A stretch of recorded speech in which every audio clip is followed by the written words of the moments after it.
What is religion? Simple question, complicated answer. Let's see what Robert Neville has to say. This is TenOnReligion.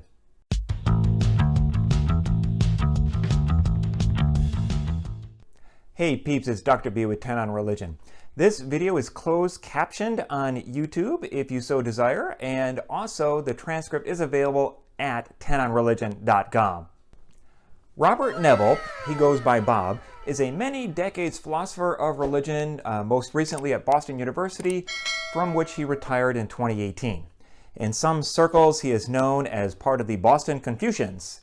He is a prolific writer with tons of fascinating ideas, but the big kahuna has been his 3-volume series on philosophical theology, which isn't really as much about theology as it is about explaining religion. Now, this is very complicated stuff for most regular folks. I'm talking shoulder deep in the weeds, but we're going to try and hit some highlights here and break it down for you. This episode will talk about the first volume titled Ultimates, and then after that, the next 2 episodes will be on the next 2 volumes titled Existence and Religion. Let's dive right in. All 3 books in Neville's series have the exact same structure. Following an introduction to the book, they all have 4 parts, and each part has 4 chapters. So each book has exactly 16 chapters. The 4 parts of Ultimates are Ultimates Defined, Ultimates Symbolized, Ultimates Demonstrated, and Ultimates Known. I found the first 2 sections, Defined and Symbolized, to be the most interesting part of the book. In this series, Neville categorizes religions into 3 groupings by geography and classification. West Asian, focusing on the being of God, often in terms of person. South Asian, focusing on consciousness. And East Asian, focusing on spontaneous emergence. There are, of course, religious traditions in all geographical areas, but most of them would likely fit into at least one of these classifications. His initial definition of religion is based on the concept of ultimacy. Religion is human engagement of ultimacy expressed in cognitive articulations, existential responses to ultimacy that give ultimate definition to the individual and community, and patterns of life and ritual in the face of ultimacy. So what's the deal with all of this ultimacy? Bruh. There are 5 ultimate realities that all humans share, according to Neville. The first one is ontological, meaning it has to do with our very being, the fact that there is any existence at all. This is the ontological ultimate. The other 4 he refers to as cosmological ultimates, meaning after we have existence, then what? These are 1, form, value, obligation. 2, components, comportment, wholeness. 3, existential location, relation, otherness. And 4, value, identity, achievement, meaning. The categories of the religions, as well as the categories of ultimate realities, is how the story is told across all 3 of the books. The first part, Ultimates Defined. How we as humans understand ultimate reality is through what he calls a sacred canopy, which is the entire apparatus of a religion, such as its beliefs and practices. The symbols used in each religion describe the finite side of the equation. But because there is an infinite side which is not fully determinate, it cannot be fully articulated, meaning each sacred canopy is but one way to engage with ultimacy. Within each religion, there is pressure to accept its way of engaging with ultimacy, and the degree to which one accepts those beliefs is often the degree to which one is accepted into that religion. This is where interpretation comes into play.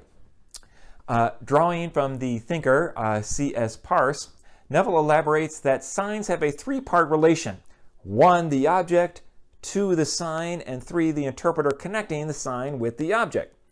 The sign itself can't be true or false, but the interpretation connecting the sign with that object can be true or false. Neville calls a broken symbol one in which the sign no longer connects anymore, meaning it is entirely metaphorical, devoid of ultimate meaning. Then in the second part of the book, Ultimates Symbolized, he mentions that some symbols refer to a local territory, like Shinto in Japan, for example, while others progressed in their view of reality and became expanded to the totality of the world. In some religions, there has been a slow drive towards explanations of ultimacy that do not need further justification. This has put pressure on those symbols to become more and more transparent. I mean, like really out there. The more simple the ultimate symbol was, the more likely it was to be really ultimate. But the symbols couldn't always be understood as really out there. For many religions, there has to be a more down-to-earth connection, which related to our lives in an intimate way. This led to religions explaining causation in symbolically religious terms. If someone got sick, maybe it was a witch or karma, or if they unexpectedly got well, maybe it was a miracle. This is where things get really tricky. What is the relationship between things in the physical world and the sacred canopy, such that this world has a religious dimension? No matter what the religion or sacred canopy, there are always metaphorical limitations. What does the hand of God mean, for instance? But even though many followers of a particular religion may not be aware of various metaphorical limitations, it doesn't affect the religious symbols have a meaning for them. Neville then gets into the issue of narrative. The challenge with religious traditions that have a heavy narrative focus, like Judaism, for example, is that there are always other ways of telling the story. The Israelites, the Egyptians, or the Assyrians all might have different versions of the same narrative. This is why religious leadership needs to be more aware of and communicate the limits of narratives, because if they are held on too closely, they become easily broken and then lose their meaning for a community. What are the moral truths of the story of Noah as opposed to searching for a huge boat on a modern-day mountain? In the third part, Ultimates Demonstrated, Neville's philosophy gloves come off and he hits some rather heavy, difficult to follow philosophical sections with the purpose of demonstrating why ontological ultimacy and cosmological ultimacy exists. What he refers to as the ontological act of creation, why there exists anything rather than nothing, connects with humans' religious interpretation of that in different ways. The West Asian traditions like Judaism, Christianity, and Islam do this in more of a personal way. The South Asian traditions, again, focus more on the consciousness of Brahman in its higher forms, which are personal gods and goddesses in its lower form. And lastly, the East Asian traditions focus on spontaneous emergence and the various cycles of change.